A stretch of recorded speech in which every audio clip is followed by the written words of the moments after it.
বিসমিল্লাহির রহমানির রহিম। আসসালামু আলাইকুম ওরহমতুল্লাহি ওয়াবারাকাতুহ। নিশ্চিতভাবে সমস্ত প্রশংসা একমাত্র আল্লাহর জন্য। আমরা তারই প্রশংসা করি, তারই সাহায্য চাই। আমি সাক্ষ্য দিচ্ছি যে আল্লাহ ছাড়া আর কোনো সত্য উপাস্য নেই। আজ আমরা জানব আল্লাহ নামটির অলৌকিক ও ধ্বনিবিজ্ঞানগত দিক থেকে ব্যাখ্যা করব। আরবি ভাষায় আমি যে সবচেয়ে সুন্দর শব্দটি পড়েছি সেটি হল আল্লাহ। এই নামটি মানব ভাষায় একটি অনন্য সুরধ্বনি তৈরি করে, কারণ এর সব অক্ষর গলা থেকে উচ্চারিত হয়, ঠোঁট থেকে নয়। আগে আল্লাহ শুধু আল্লাহু আকবার, ঠিক আছে, আল্লাহ। এই পবিত্র নামটি ঠোঁটের সাহায্যে উচ্চারিত হয় না, কারণ এতে কোনো ডায়াক্রিটিক্যাল চিহ্ন বা বিন্দু নেই। এখন আল্লাহ উচ্চারণ করুন এবং খেয়াল করুন কিভাবে এটি বলছেন। আপনি দেখবেন এর অক্ষরগুলি গলার গভীর থেকে আসে, ঠোঁটের কোনো নড়াচড়া ছাড়াই।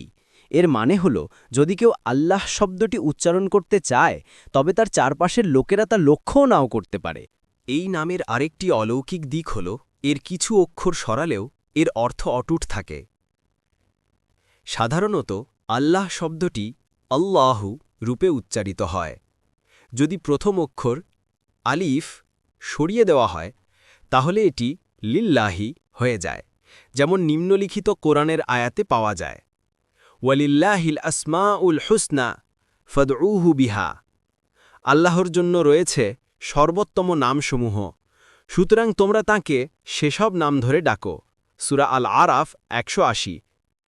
যদি আলিফ ও প্রথম লাম সরানো হয়, তাহলে এটি লাহু হয়ে যায়, যেমন এই আয়াতে, লাহু মাফিস সামাওয়াতি ও মাফিল আরদি।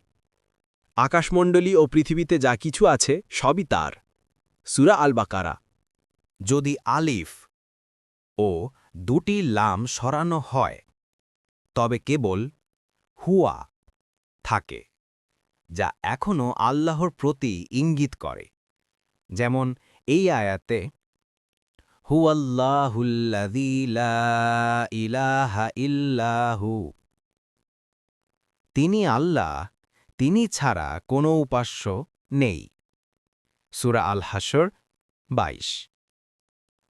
যদি প্রথম লাম সরানো হয়, তবে এটি ইলাহ হয়ে যায়, যেমন এই আয়াতে, আল্লাহু লা ইলাহা ইল্লা হুয়াল হাইয়ুল কাইয়্যুম। আল্লাহ, তিনি ছাড়া কোনো ইলাহ নেই, তিনি চিরঞ্জীব, সৃষ্টির ধারক, সংহারক। সূরা আল বাকারা 255। বিদ্বানগণ গভীরভাবে আল্লাহ নামটি নিয়ে গবেষণা করেছেন। তাওহীদের বাক্য লা ইলাহা ইল্লাল্লাহু 3টি অক্ষর নিয়ে গঠিত, আলিফ, লাম এবং হা। এই 3টি অক্ষর হালকা এবং সহজে উচ্চারণ করা যায়, যা ঠোঁট না নড়িয়েও বলা যায়।